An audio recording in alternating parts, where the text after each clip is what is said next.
play American Standard? It's in Florida. They got Roger Bell's son's starting quarterback. Top order, he's going to Texas. Roger Bell. Top quarterback. Plantation, Florida.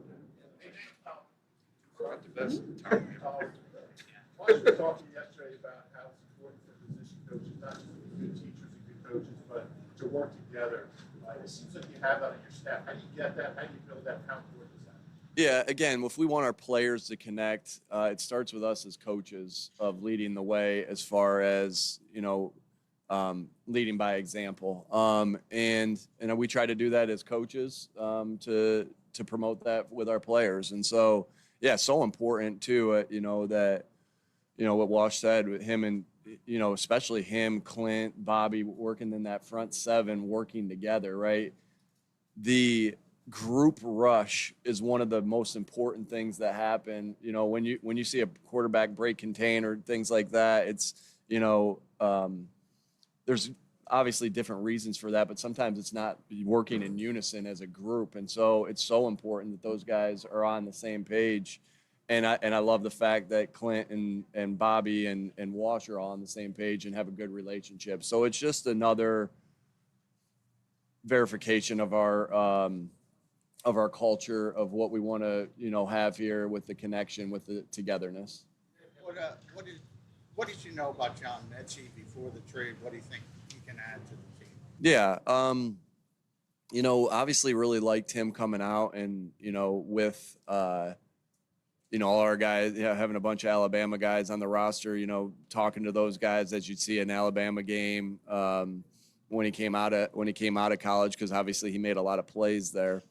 And so it was always a fan of his game, and then being able to watch him, he's quick. He's very quick. He's really, the thing that really stood out to me is how tough he is.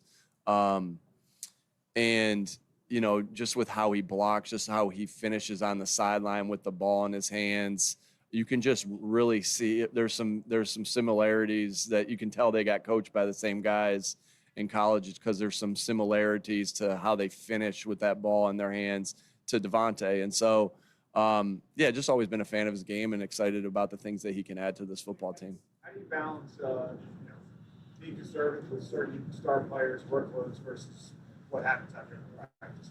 Yeah, everybody's on a individualized plan, but everybody, there is, make no mistake about it, to get ready to play in the season, you got to practice, or else your habits aren't going to be sharp.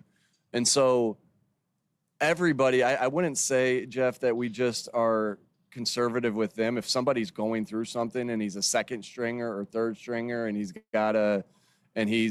has something that he's dealing with, we'll be conservative with that guy as well.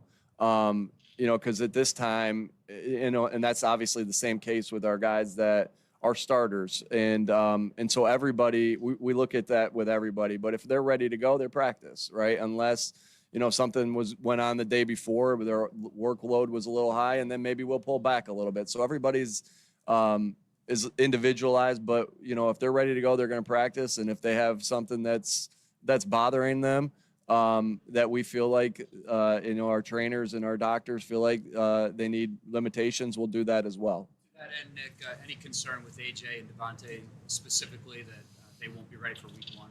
Yeah, and we, again, don't have to get all into that information at this particular time. Bob will get you all the things for practice today. But, they're working really hard to get themselves ready to go. You have one more day of camp left, but with it wrapping up, is there one thing that stands out to you about the last few weeks, either positive that you think the team improved on, or just something about this last month that stands out to you? Yeah, you're always trying to improve, and you see we do different types of drills to help our guys improve in certain areas. And so, there's been a couple things, I guess my thought is, hey, we're still in camp right now, but I know there are certain things that are so important for game 1, game 2, game 3, the first month of that season, that we're working on a little bit even more as camp goes on. And so just want to continue to get better at those things, because we know how vital they are for opening games. And, yes, we still have one more day of training camp here, a lighter day today.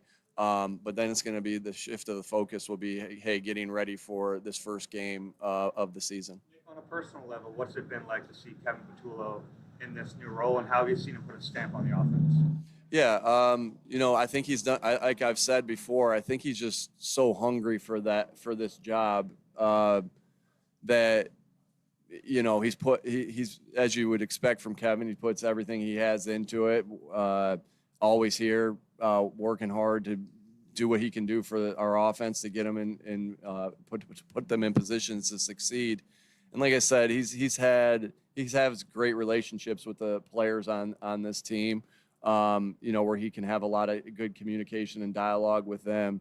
I just think he's done a really good job. The operation seems, whether we're doing operations out at practice or whether we're doing them at games or whether we're doing them at a joint practice or whether we're doing them at a practice in the stadium, that has been really good. And as expected, just because we've been together so long, of that communication of what's happening on different downs, different situations, and Kevin's done a really good job, and Parks has done a good job kind of taking Kevin's role to help Kevin out in that scenario. So, I think he's done a really good job so far, and look for him to continue to do so. On defense, you're going to have probably rookies either starting or contributing heavily again early in the season. You guys did that last year as a head coach. How do you with rookies in particular, prepare them for that? How do you equip them? Yeah, practice, all the different things we do in practice,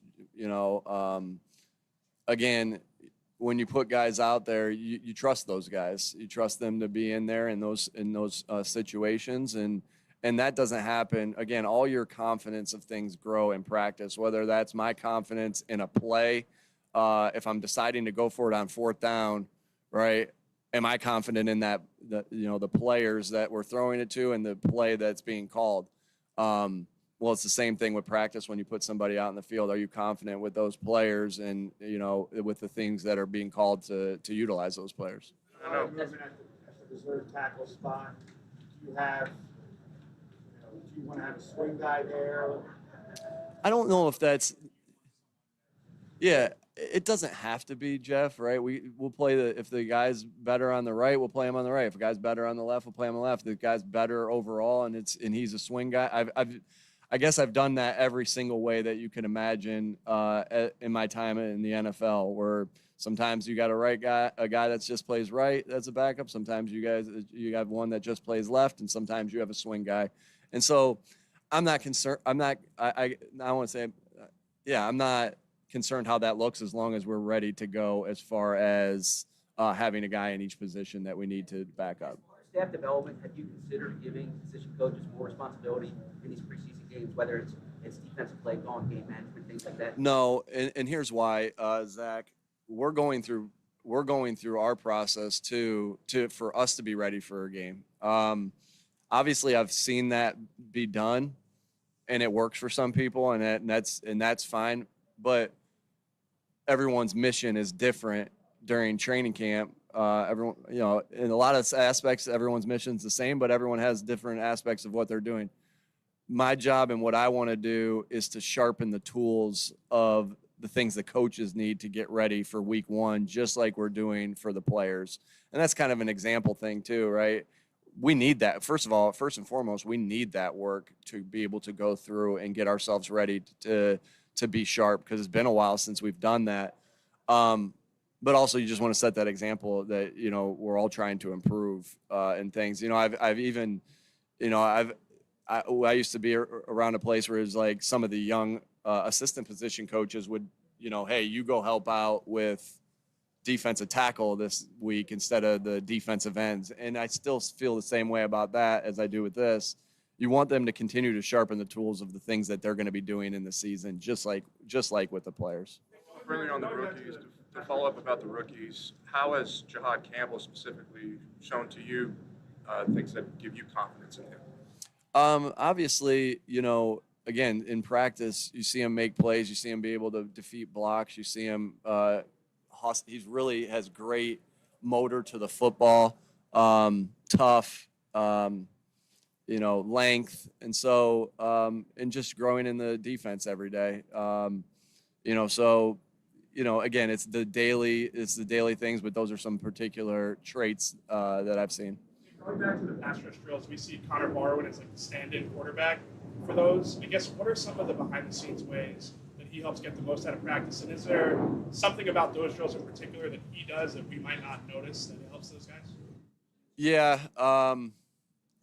obviously you see him in linebacker drills too. Put the pads on, not the pads on, but the dummy on, so he gets a strike, right? So Bobby doesn't have to get that every single time. And he's big and strong, and so he can handle that. Well, it's the same thing there. He's able to, he's a good athlete. He's able to catch a snap sometimes when you don't have a good athlete back there. The guy drops the snap and the ball's on the ground. And then they're working on, the defensive line is working on finishing. We talk about the ball so much. They're working on finishing with the strip attempt. And, Connor's got the pad on his arm. I guess I thought he was a little tougher than that. But, no, that's for them to be able to simulate that. It's just he's a good enough athlete to be able to get out of the way in those areas. But Connor, and why he's in those drills.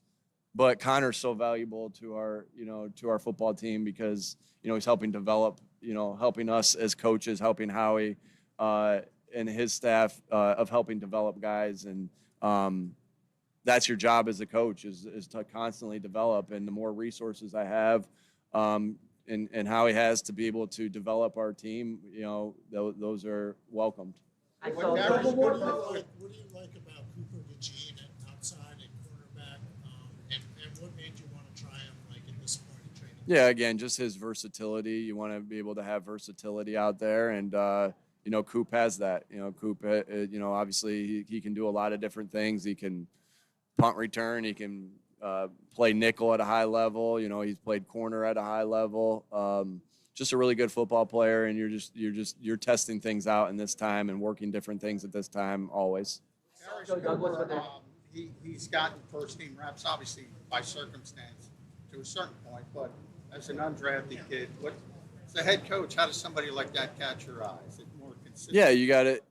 Both. Yeah, it can't just be splash plays. It's got to be consistency. But the splash plays is what initially catches your eye. I've had a lot of free agents, make our football team in the past from all the way back. I'm just speaking of receiver, thinking of two guys, three guys that come to my mind. You have Zach Pascal, obviously he was here with us. You have Tyrell Williams from the Chargers and Dontrell Inman, and all those guys gave us a lot of quality reps. So you're always looking for guys that can contribute no matter how you acquired them. And, again, you're looking for consistency, but you also have to have the talent to be able to shine, to get in there. And, he's done a nice job so far.